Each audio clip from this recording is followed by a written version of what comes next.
आज की बेटियां स्मार्ट हैं, फोन चलाना जानती हैं, रील बनाना जानती हैं, पर अफसोस जिंदगी समझना अभी बाकी है।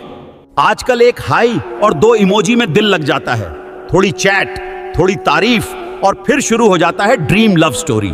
कोई लड़का 2 मीठे बोल बोलते हैं यू लुक क्यूट, और बस फिर क्या, अपनी आप को रानी समझ लेती हैं और उसे राजा।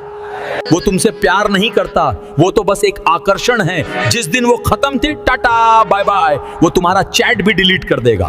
कुछ लड़कियां तो इतनी पागल हो जाती हैं कम उम्र की, जिन्हें अच्छे भले बुरे की समझ ही नहीं है। माँ की ममता छोड़ देती हैं, पिता की इज्जत मिट्टी में मिला देती हैं, बस एक झूठे आई लव यू के पीछे भागकर अपना घर छोड़ देती हैं। और फिर क्या होता है, जिसने कहा था तुम बिन जी नहीं सकता, अब तुम्हारे साथ नहीं रहना चाहता। Love turns into hatred, dreams turn into tears,